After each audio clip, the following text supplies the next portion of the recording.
সবার জানাজা নামাজের মধ্যে পাঞ্জাবি পরা, মাথায় টুপি পরা। নিজের মায়ের জানাজা নামাজের দিনে তারেক ভাইয়ের মাথার মধ্যে কেন টুপি নাই? কথা কোন ঠিক কেনা?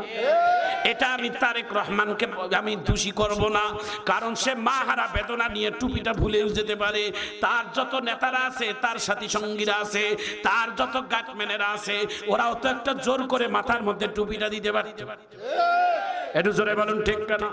আমার ভাই জান, আমার বন্ধুগণ, কমপক্ষে টুপি পরুক আর না পরুক, আজকে জীবনের শেষ বিদায় জানাজা নামাজের সময় আমার ভাই তারেকের মাথায় টুপিটা থাকা দরকার ছিল কিনা? হাত তুলে বলেন, হাত তুলে বলেন, জোরে বলেন, ছিল কিনা?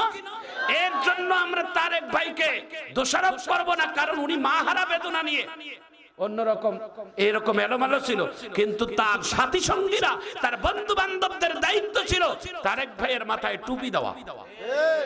কথা বলেন ঠিক কিনা? আরো জোরে বলুন ঠিক কিনা? আজকে জানাজা নামাজে দেখছেন, এই দিকে তাকান, আজকে জানাজা নামাজে দেখছেন এভাবে জানাজা নামাজে সবাই পড়ছে বেগম খালেদা জিয়া, এভাবে বড় বড় নেতারা জানাজা নামাজ পড়ে দেখে।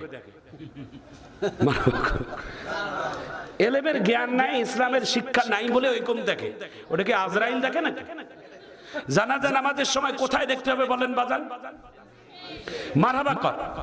যদি দেখতে চান আমার মোবাইলে দেখাচ্ছি আপনাকে, বাংলাদেশের প্রথম সারির জানাজা নামাজে যারা ছিল সালাম ফিরাইছে, আরে ফখরুল আলমগীর তো আসমান দেখে। মারহাবা কর, এটা মারহাবা। মুই কোন দেখি, তোরাও মারহাবা করবে। ভাইজান, ইসলামের ন্যূনতম জ্ঞানের শিক্ষা আমাদের মধ্যে থাকা দরকার। জোরে বলেন ঠিক না? সালাম ফিরাবেন কোথায়? সালাম ফিরার উদ্দেশ্য হচ্ছে ডান কাঁধে একজন ফেরেশতা, বাম কাঁধে একজন ফেরেশতা। আপনার সালাম সিনাত থেকে ডান কাঁধে যাবে, বাম কাঁধে যাবে, আপনার অন্যদিকে দেখা জায়েজ নাই। চিৎকার দিয়ে জোরে বলেন ঠিক না? আপনি নামাজের সালাম ফিরাই মুসল্লি